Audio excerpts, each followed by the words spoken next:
müəllimin kitabında da deməli mövzumuz suxurlar idi. Bunların hamısını qeyd elədik. Daş, kömür, qrafitdə, qrafit də almaza çevrilir. Orada yox idi sxemdə.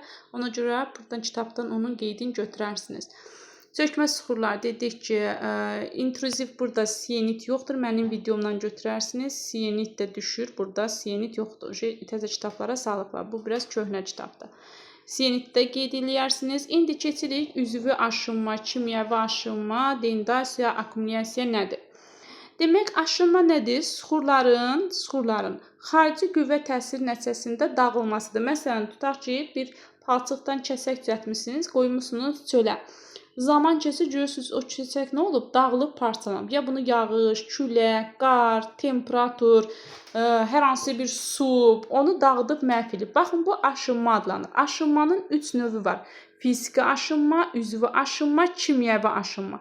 Fiziki aşınma odur ki, isti ərazilərdə, xüsusilə də bu səhralarda, bu çox düşür imtahana.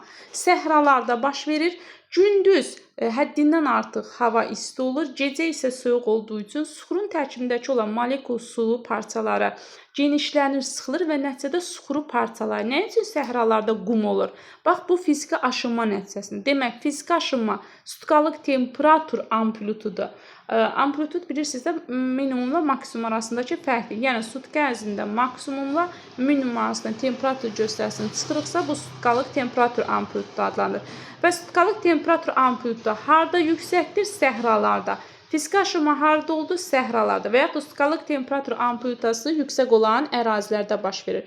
Üzvü aşınma çox rahatdır. Üzvü aşınma yəni harada ağac, meşəlik çoxdursa, belə yadımızda saxlayaq. Harada meşə çoxdursa, orada üzvü aşınma gedir. Yəni canlı orqanizmlər, bitkilərin təsiri ilə yanır. Biz keçəcəyik. Ekvatorial meşələr var. Yəni rütubətli zona bir ekvator xəttinin kəsdiyi zonadır. Bir də təxmini 60 dərəcə paralelin kəsdiyi zonalarda meşələr var. Yəni ekvatorial və mülayim qurşaqda üzvü aşınma çox olur. Harada biz təbii zonalarda qeyd edəcək. Harada meşə varsa, üzvü aşınma orada yüksəkdir. Kimyəvi aşınma çox rahatdır. Elə kimyəvi suxur kimidir. Harada kimyəvi suxurlar çoxdursa, o suxurları su həll eləyir, oyuqlar yaradır yerin daxilində, mağaralar yaradır. Azıq mağarası, məsələn, kimyəvi aşınma nəticəsində yaranıb. Yəni, harada su çoxdursa, suxur yumşaqdırsa, kimyəvi aşınma baş verir. Ekvatorial və mülayim qurşağın çox hissəsi rütubətli olduğu üçün kimyəvi aşınma həm ekvatorial mülayimdə baş verir, eyni zamanda üzvü aşınma da ekvatorial və mülayim qurşaqda baş verir. Amma fiziki aşınma quraqlığı sevir, səhralarda baş verir, yəni tropik xəttlərin kəsdiyi zonalarda. Bundan başqa burada qeyd olunur. Dünyanın ən böyük demək mağarası Flint Mamontdur, Amerikada yerləşir. Eyni zamanda Azərbaycanda da belə tipli mağaralar mövcuddur. Bundan başqa biz Sloveniyada Postoy mağarasında keçəcəyik, materiklərin relyefində. Onu da qeyd etmək olar. Aşınma nədir? Aşınma dedik ki, suxurun xarici qüvvə nəticəsində parçalanmasıdır. Əgər suxur parçalanandan sonra bir yerdən digər yerə daşınırsa, dendasiyadır. Yəni, tutaq ki, təpə düzəltmisiniz, təpə get-gedə yoxa çıxır. Bu dendasiyadır. Sonra həmin o təpənin zirzibli gəlir, tökülür, çökək ərazidə toplanırsa, akkumulyasiyadır. Bir sözlə, dendasiya deyəndə dağlıq zona kimi nəzərdə tutulur, akkumulyasiya deyəndə isə çökək ərazilər nəzərdə tutulur. Akkumulyativ relyef formaları deyəndə, yəni məhsulun gətirib çöktürülməsidir. Tutaq ki, çay zibli gətirir, müəyyən bir ərazidə çöktürürsə, bu olur akkumulyasiya. Külək qumu sovurur, gətirir bir yerdə toplayırsa, bu olur akkumulyasiya.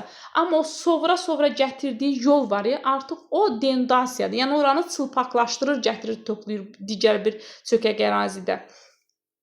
Akkumulyativ relyef formaları ovalıqlar, çayların gətirməsi, delta, buzlaqların yaratdığı morintrə və təpələri. Biz bunları sonra keçəcəyik. Bu terminlər önəmli deyil. Əsas odur, siz bilin ki, aşınma nədir?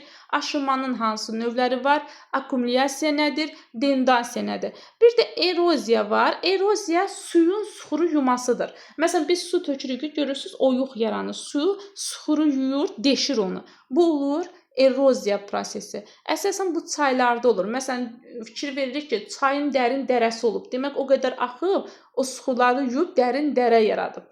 Bu olur eroziya.